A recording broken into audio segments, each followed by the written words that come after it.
Hello ನಮಸ್ಕಾರ. ನಾನು mister ಮಧು ಮಾತಾಡ್ತಿರೋದು. ಸೊ ನಿಮಗೆ ಗೊತ್ತಿರ್ಬೋದು, ಚಂದನ್ ಗೌಡ ಅವರ ಮೇಲೆ 50 ಲಕ್ಷದ ಆರೋಪ ಬಂದಿತ್ತು. ಸೊ ಇವಾಗ ಸ್ಟೇಷನ್ ಹತ್ರ ಬಂದಿದ್ದಾರೆ. ಸೊ ಅದೇನಾಯಿತು, ರಾಜಿ ಆಯಿತಾ ಅಥವಾ ಆರೋಪದಿಂದ ಮುಕ್ತರಾಗಿ ಬಂದ್ರಾ? ಸೊ ಎಲ್ಲವೂ ತಿಳ್ಕೊಳ್ಳೋಣ.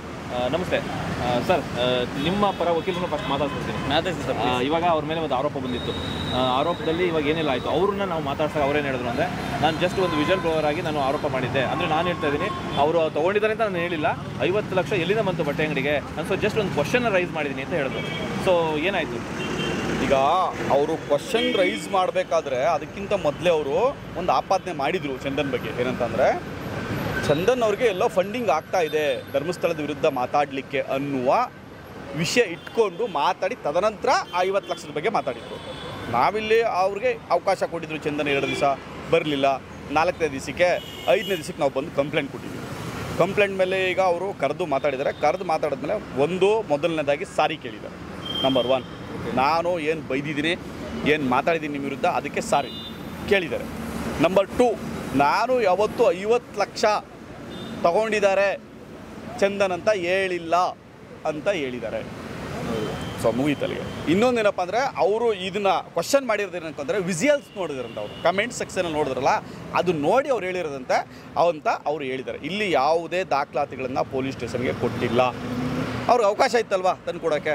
ನಿಮ್ಮ ಮುಂದೆ ಅಲ್ಲಿ ಪೊಲೀಸ್ ಸ್ಟೇಷನ್ ಕಂಪ್ಲೇಂಟಲ್ಲಿ ನಾವೇನು ಕೊಟ್ಟಿದ್ದೋ ಅದರಲ್ಲಿ ನೋಡಪ್ಪ ಇಂತಿಂಥ ಡಾಕ್ಯುಮೆಂಟ್ಸ್ ಇದೆ, ನೀನು ಇಂಥವ್ರ ಹತ್ರ ಭೇಟಿ ಮಾಡಿದ್ಯಾ, ಇಂಥವ್ರ ಅಕೌಂಟಿಂದ ದುಡ್ಡು ಹಾಕ್ಸ್ಕೊಂಡಿದ್ಯಾ ಅಥವಾ ಇಂಥವ್ರಿಂದ ದುಡ್ಡು ಇಸ್ಕೊಂಡಿದ್ಯಾ, ಇಂಥವ್ರನ್ನ ಭೇಟಿ ಮಾಡಿದ್ಯಾ, ಈ ಸಂದರ್ಭದಲ್ಲಿ ಅಂತ ಹೇಳೋಕ್ಕೆಲ್ಲ ಅವಕಾಶ ಇತ್ತು.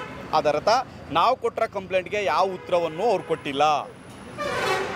ಅವರು ನಾನು ವಿಜುವಲ್ಸ್ ನೋಡ್ಬಿಟ್ಟು ನಿಮ್ಗೆ ಕ್ವಶನ್ ಮಾಡಿದ್ದೀನಿ ಅಷ್ಟೇ. ಕ್ವಶನ್ ಮಾಡಿದ್ದೀನಿ, ಬಟ್ ಇವಾಗ ಕ್ವಶನ್ ಮಾಡಿದ್ದಾರೆ ಅಷ್ಟೇ. ಅಂದರೆ ಅದನ್ನು ನಿಮ್ಮ ಮನೇಲಿ ನಾವು ಆಪಾದನೆ ಅಲ್ಲ ಅಂತ ಅವರೇ ಒಪ್ಕೋತಾ ಇದ್ದಾರೆ. ಸೊ ಈಗ ಅವ್ರಿಗೆ ಉತ್ತರ ಸಿಕ್ತಂತ ಅಲ್ಲ, ಅವ್ರ ಪ್ರಕಾರ ಅವರು ಅದೇ ಹೇಳಿರೋದು, ಕ್ವಶನ್ ಮಾಡಿದ್ದೀನಿ ಅಷ್ಟೇ, ಅದರ ಹೊರತಾಗಿ ನಾನೇನು ಇಲ್ಲ ಅಂದ್ಬಿಟ್ಟು ಹೋಗಿದ್ದಾರೆ. ಸೊ ನಾವು ಈಗ ಮುಂದಿನ ಸ್ಟೆಪ್ ಆಗಿ ಕ್ರಿಮಿನಲ್ ಡೆಫಾಮೇಷನ್ ಕೇಸ್ ಹಾಕ್ತೀವಿ.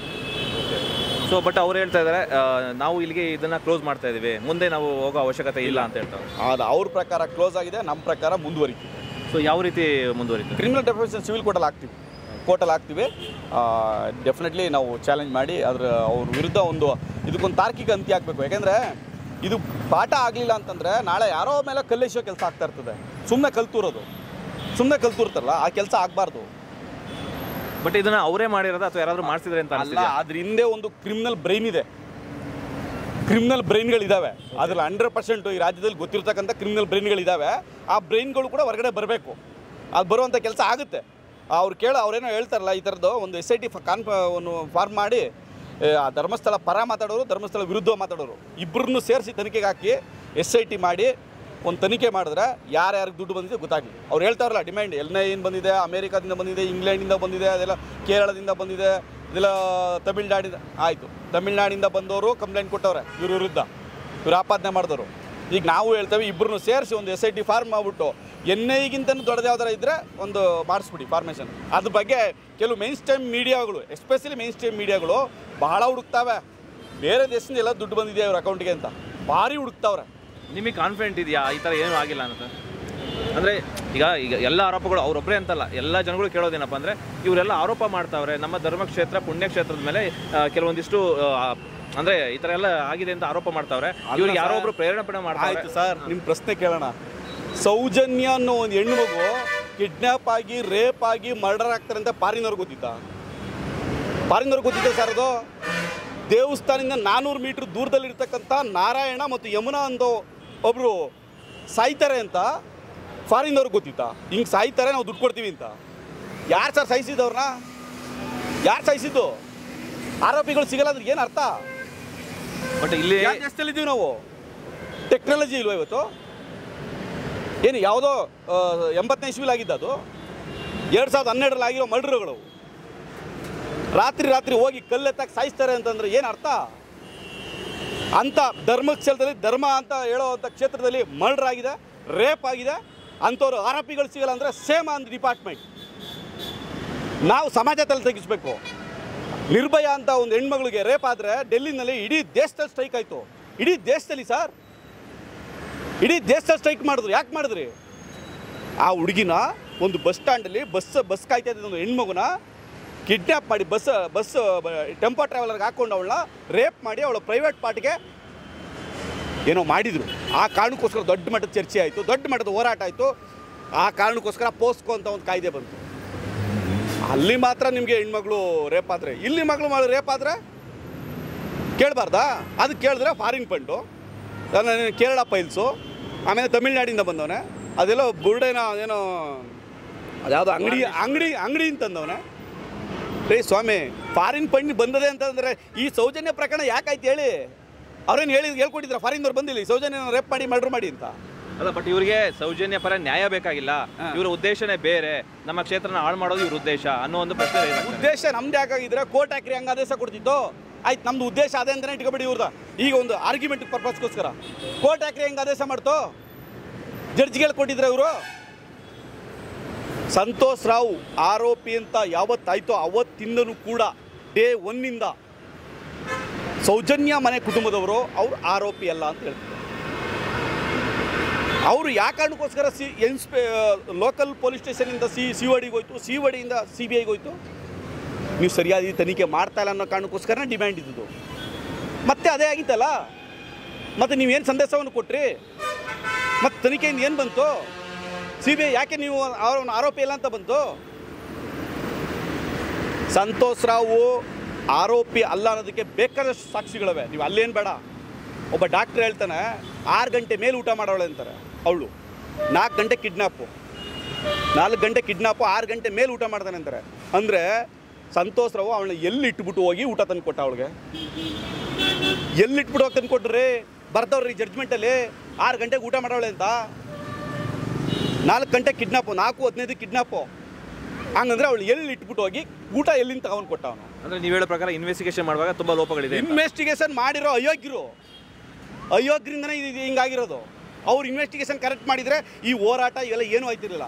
ಆ ಒತ್ತಡಕ್ಕೆ ಯಾರು ಒಳಗಾಗಿದ್ದಾರೆ, ಆ ಇನ್ಸ್ಪೆಕ್ಟರ್ಗಳು ಇರ್ಬೋದು, ಅಲ್ಲಿ ಬರ್ತಕ್ಕಂಥ ಡಾಕ್ಟರ್ಗಳು ಇರ್ಬೋದು ಕಾರಣ. ಅದಕ್ಕೇ CBI ಕೊಟ್ಟು ನೇರವಾಗಿ ಬರೆದಿದೆ, ಈ ಪ್ರೊಸೀಜರ್ಸ್ ಲ್ಯಾಬ್ಸ್ ಆಗಿದೆ. ಒಂದು ಸ್ಟ್ಯಾಬನ್ನು ಕಲೆಕ್ಟ್ ಮಾಡಿ 9 ದಿವಸ ಆದಮೇಲೆ ಕಳಿಸ್ತಾರೆ ರೀ ಲ್ಯಾಬ್ಗೆ. ಫಂಗಸ್ ಹಿಡಿದಿರ್ತಕ್ಕಂಥ ಇದನ್ನು ಕಳಿಸ್ತಾರೆ. ಇವ್ರು ಯಾರು ಆರೋಪಿಗಳನ್ನಂತ ಹೇಳ್ತಾರೆ, ನಮೂದು ಮಾಡ್ತಾರೆ, ಅವ್ರನ್ನ ಕರೆದು ಇನ್ವೆಸ್ಟಿಗೇಷನ್ ಮಾಡಿ ಒಂದು ಸ್ಟೇಟ್ಮೆಂಟ್ ತಗೊಳ್ಳಲ್ಲ. This is the investigation going on. ಈ ಇನ್ವೆಸ್ಟಿಗೇಷನ್ ಫೇರ್ ಇನ್ವೆಸ್ಟಿಗೇಷನ್ ಆಗಿದೆಯಾ? ಇದನ್ನು ಕ್ವಶನ್ ಮಾಡಬಾರ್ದಾ? ಪ್ರಶ್ನೆ ಮಾಡಬಾರ್ದಾ? ಸೊ ಅಂದರೆ ಈ ಏನಾಗಿದೆ ಇಲ್ಲಿ ಪರವಾಗಿ ಮಾತಾಡೋದು ಪ್ರಶ್ನೆ ಏನು ಗೊತ್ತಾ? ಮನೆಯಲ್ಲಿ ಕಳ್ತನ ಆಗಿದೆ, ಕರೆಕ್ಟು, ಕಳ್ಳರು ಹಿಡಿಬೇಡಿ. ಹೌದ್ರಿ, ಅವ್ರ ಮನೆಗೆ ಹೋಗೋದು ಕಳ್ತನ ಆಗೋಗಿದೆ ಸರ್, ಏನು ಸರ್ ಅನ್ಯಾಯ ಅನ್ನೋದು? ಸರ್ ಕಳ್ಳರು ಹಿಡಿಬೇಡಿ ಅಂತ ಮೀಡಿಯಾಗೆ ಮುಂದೆ ಹೇಳೋದು. ಕಳ್ತನ ಆಗಿದೆ, ಆದರೆ ಕಳ್ಳರು ಹಿಡಿಬೇಡಿ. ಅಲ್ಲ, ಅವ್ರ ಉದ್ದೇಶ ಏನಂದ್ರೆ ಇವರು ಕಳ್ಳರು ಹಿಡಿಯಕ್ಕೆ ಕೊಟ್ಟಿಲ್ಲ, ಆರೋಪ ಮಾಡ್ತಾರೆ. ಯಾರನ್ನ ಹಿಡ್ಕೊಬರ ಕೇಳಿ, ಯಾರು ಆರೋಪ ಮಾಡ್ತಾರೆ ಹಿಡ್ಕೊಬಂದು ಕೇಳ ಕೇಳಿ, ಹಿಡಿದು ಒಪ್ಪಿಸಿ. ನೀವು ಯಾವ ಥರ ಡಿಮ್ಯಾಂಡ್ ಮಾಡಿದ್ದೀರಾ ಈ 10 ವರ್ಷದಲ್ಲಿ?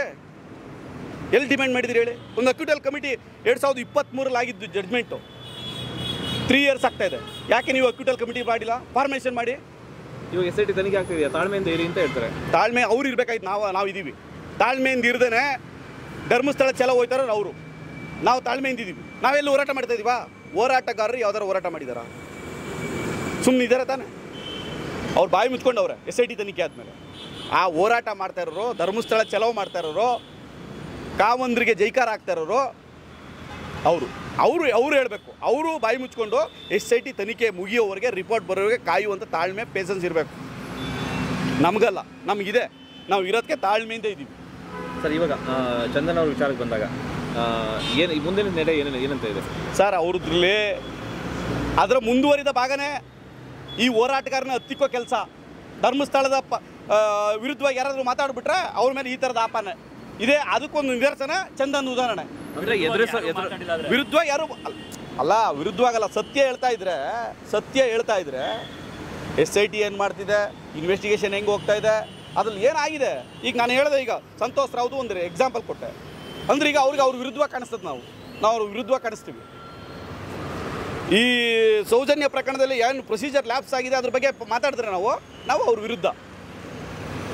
ನಾವು ನಕ್ಸಲೈಟ್ಸ್, ಅರ್ಬನ್ ನಕ್ಸಲೈಟ್ಸ್ ಅಂತ ಮಾತಾಡ್ತಾರೆ. ಹಾಗೆ ಅದು ಮುಂದುವರಿದ ಭಾಗವಾಗಿ ಚಂದನ್ ಅಂತವರು ಸತ್ಯ ಹೇಳ್ತಾ ಇದ್ರೆ, ಸತ್ಯವನ್ನು ಜನ ಮುಂದೆ ಇಡ್ತಾ ಇದ್ರೆ ಅವ್ರನ್ನ ಡಿಮಾರಲೈಸ್ ಮಾಡಬೇಕಲ್ಲ. ಆ ಡಿಮಾರಲೈಸ್ ಮಾಡುವ ಕಾರಣಕ್ಕಾಗಿಯೇ ಈ ಥರದೊಂದು ದೊಡ್ಡ ಆಪಾದನೆ. ಆ ಆಪಾದನೆಯನ್ನು ಭೇದಿಸಬೇಕು ಅಂತಲೇ ನಾವು ಮಾಡಿರೋದು.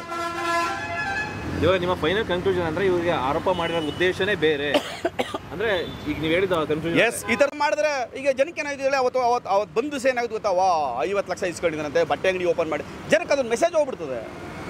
ಜನ ಹಂಗೆ ಥಿಂಕ್ ಮಾಡೋದು, ಜನ ಯಾವಾಗಲೂ ಹಂಗೆ ಥಿಂಕ್ ಮಾಡೋದು, ಅದೇ ಆಗೋದು. ಈಗ ನೀವು ಒಂದು ಮದ್ದೂರಲ್ಲಿ ಒಂದು ಪ್ರಕರಣ ಆಗಿದೆ, ಒಂದು ಹೆಣ್ಮಗುದು ಹೊಡಿತಾ ಇರೋದು ಪಿಕ್ಚರ್ ಹಾಕಿದ್ರಿ, ಹಿಂದೆ ಮುಂದೆ ನೋಡ್ತಾ ಇಲ್ಲ, ಹೊಡೆದಿರೋದು ಅಷ್ಟೇ ನೋಡ್ತಾ ಇರೋದು. ಅದಕ್ಕೆ 100 ಕಾರಣಗಳನ್ನ ಹುಡುಕ್ತಾ ಇದ್ದೀವಿ. ಆ ವಿಜುವಲ್ಸ್ ಇಟ್ಕೊಂಡು ಮಾತಾಡ್ತಾ ಇದ್ದೀವಿ ನಾವು. ಅದು ಹಿಂದೆನೂ ಇಲ್ಲ ಮುಂದೆನೂ ಇಲ್ಲ, ವಿಜುವಲ್ಸ್ನ ಪೂರ್ತಿ ನೋಡಬೇಕು, ಪೂರ್ತಿ ನೋಡ್ರೆ ಸತ್ಯ ಅನ್ನೋದು ಗೊತ್ತಾಗುತ್ತೆ.